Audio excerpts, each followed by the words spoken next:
Yeah, well, when YouTubers start doing the whole question and answer thing, that's when you know they're on the downhill. Things are not going great.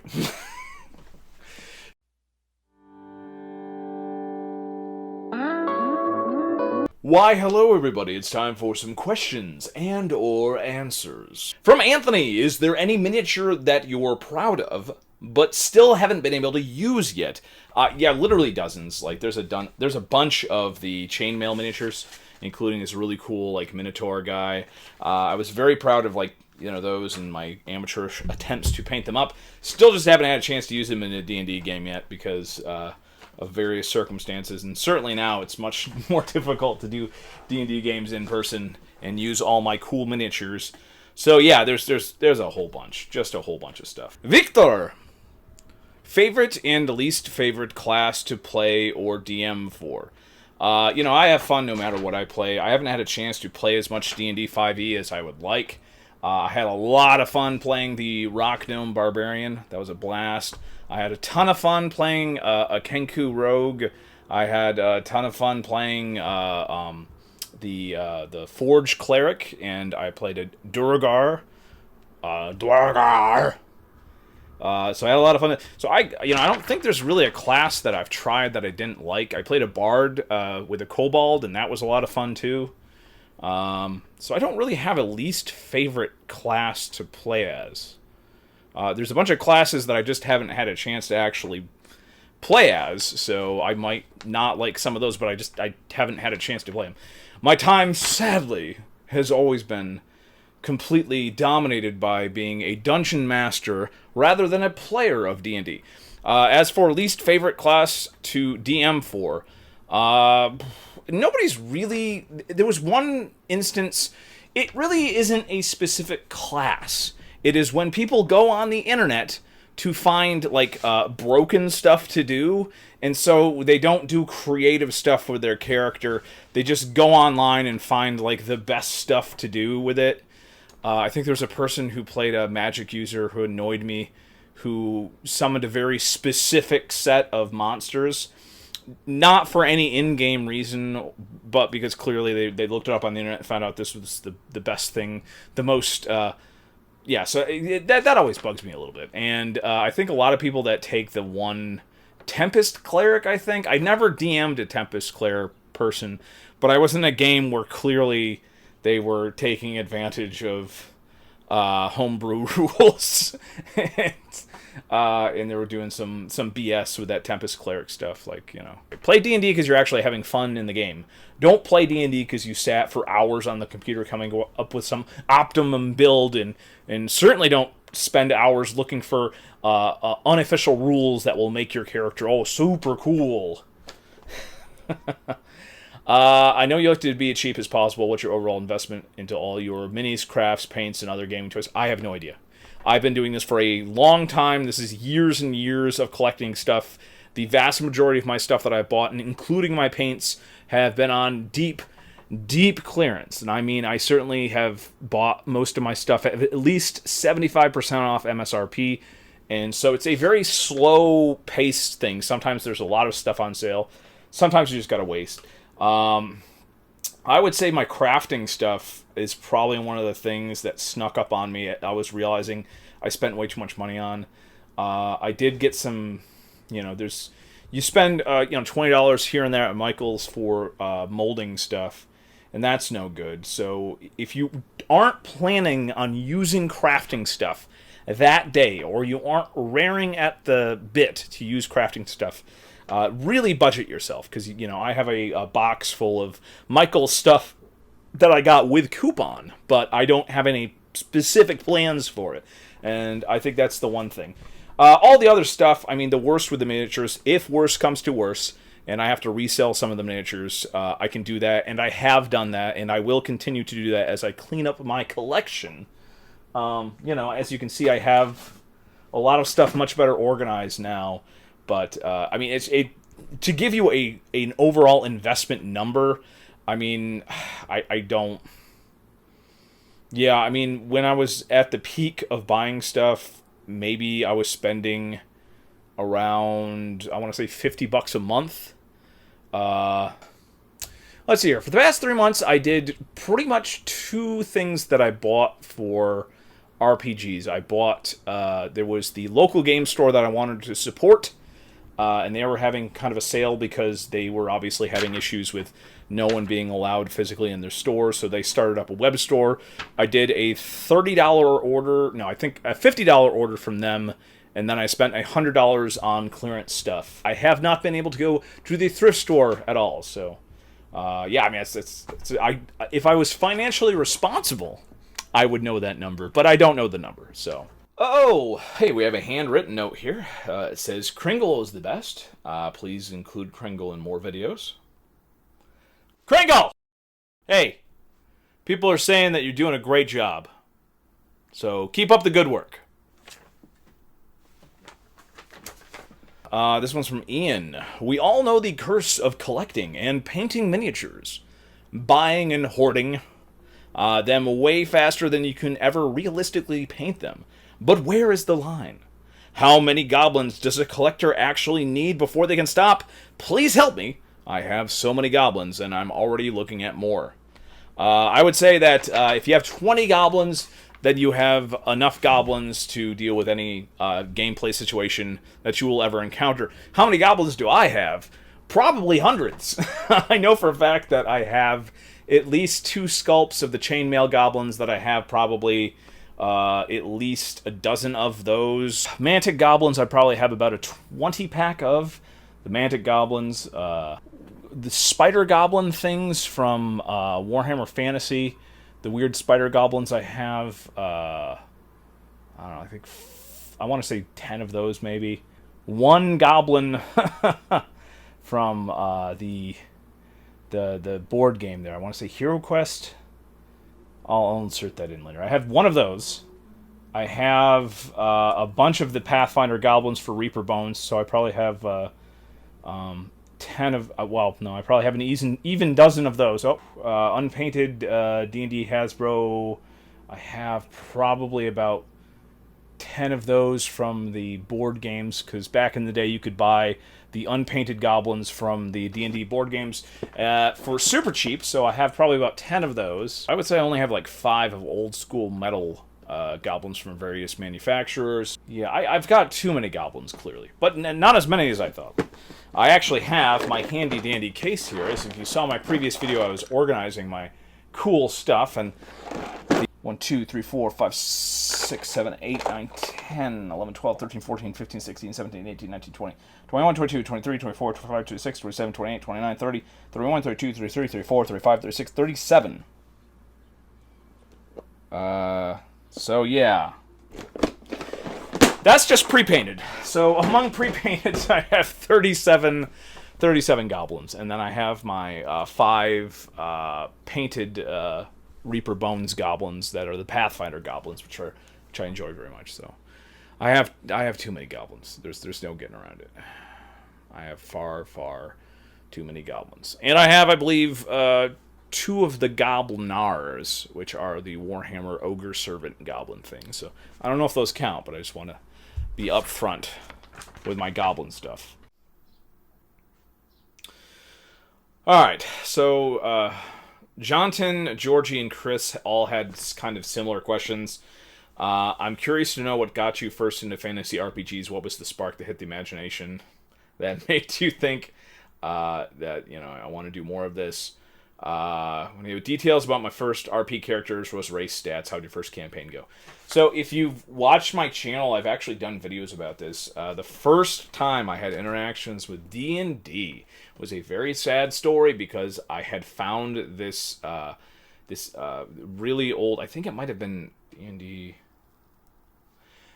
It was some sort of old D&D module, which I was very interested in. I looked over a lot. It seemed super interesting. But somebody else there, somebody else was there at the garage sale, and they grabbed the rules that went around with that. So they ended up getting the basic rules for basic D&D or something like that, or OG D&D or something like that. And I got this module, which was really cool. And it had like this barony, and I believe it had like a monster dinosaur island on the cover and stuff. And so short story, to make a long story short, I was basically conned out of the thing that I had bought at the garage sale, which really sucked because, frankly speaking, like, I didn't have any money at all growing up. So, like, literally that was, like, my only opportunity to get anything D&D within my life. And I was conned out of it because I was I was a dumb child. Some might say I didn't see the evil in other people and stuff, but I was very easily taken advantage of as a kid. And somebody conned me out of that, so I only had it for, like, a short while, and I wasn't able to actually ever, like, really get into it. And that was it. That was the solitary opportunity I ever had to get into D&D until college. And when I went to college, I was just so busy, I never had the opportunity to actually get into D&D.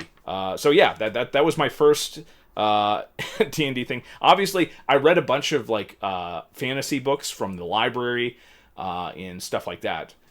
And I really want to touch on this point again. Like, people don't understand how hard it was to get into D&D if you lived in a rural area back in the day.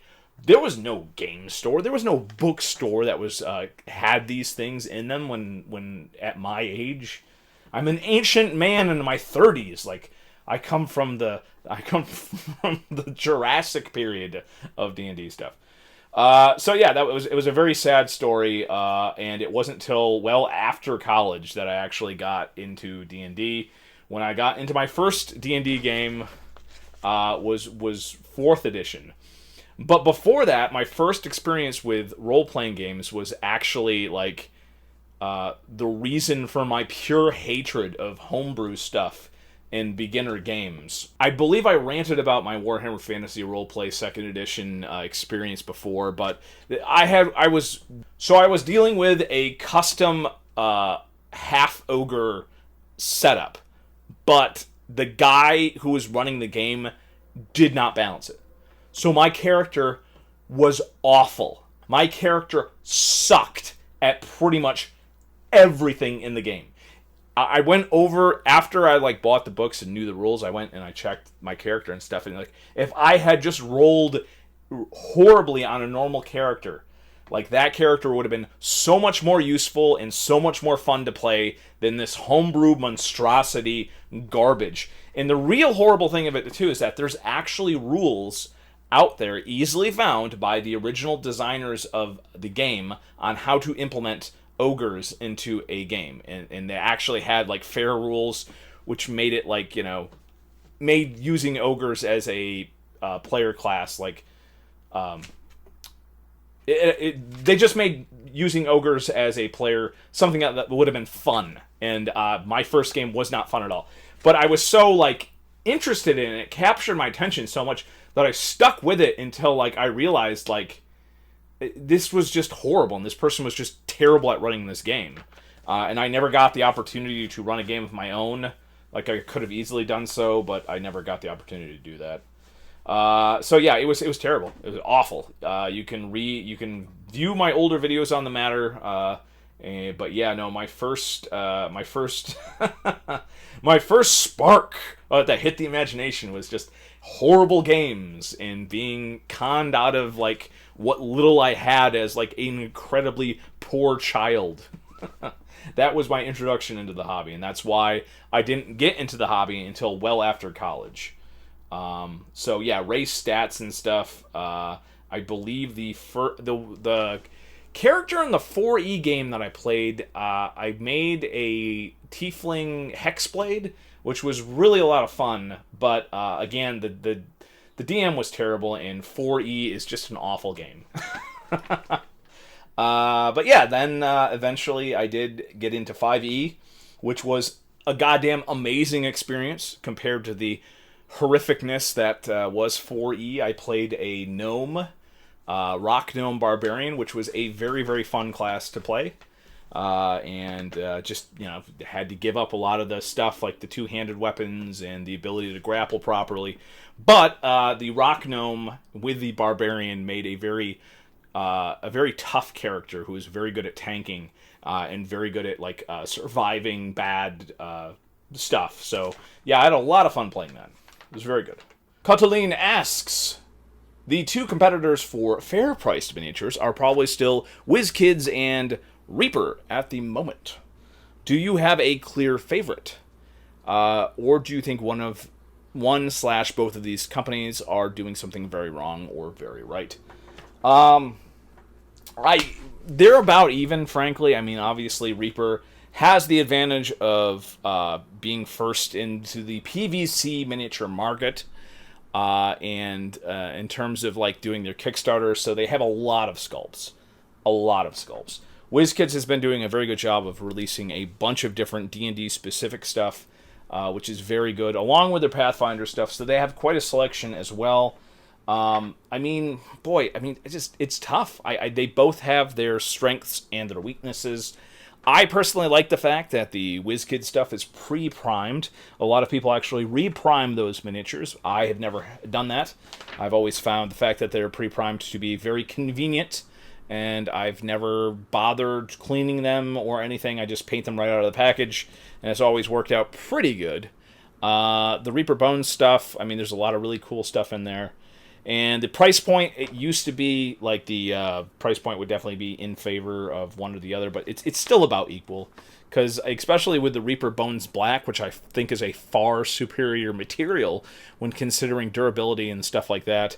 If you compare that with the newer prices of the WizKid stuff, it's 6 to 1, half a dozen to the other. I mean, frankly, at this point, if somebody asked me what miniatures they should go for whatever sculpts you like more from either competitor.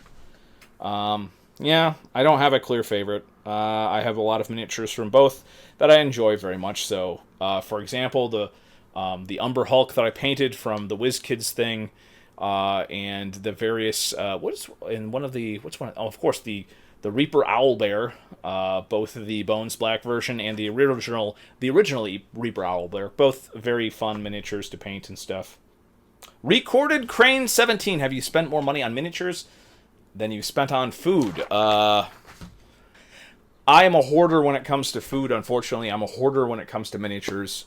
Lately, I stocked up for the whole situation that we were all in, and I have a lot of canned food and stuff that I'm going to be going through in the next couple of years. I buy stuff on clearance when it comes to food too. It's one of the things I need to stop myself from doing. Food is one of those things that I really need to be focusing more on as a source of nutrition and fuel rather than something that I should be hoarding. So, alright, Howard asks, do you have any go-to NPCs that you like to use? Do you have any special voices that you do for them, and can we hear some? This is going to be a long answer. I originally did plan out more voices, but in several campaigns, those NPCs just the players never encountered them, and I never like to railroad players, and I never like to make them do certain things so I can have my fun as a DM. So I realized that I can't really plan out voices, because that would mean that I would subconsciously want the players to go to these specific characters so I could do the voice, and that's lame. You don't want to do that. So I was trying to follow the Taliesin Jaffe's method of improv voices, what he did a video on talking about. And I'm not good at that yet. But I am kind of doing that. Do you have any NPCs you like to use in special voices? I do have a handful of NPCs that I like to use, but again, I try to avoid being precious with my NPCs, because you never know who the players are going to really focus on. With a online game that I ran, I had a NPC who was basically just like a pawn shop owner who had an affiliation with the local smugglers guild in town, and he had a small dog who had a small part to play in this one very specific part of what was going on in town. And the players really just attached themselves to him, which is, they sometimes do that. And I didn't have a lot for that guy. He was just basically a pawn shop owner who had a small dog. I didn't have a specific voice from him or anything. But yeah, no, I don't. I have special voices. I have the boot seller guy who eventually makes it in the game. Just like, yeah, I'm selling boots.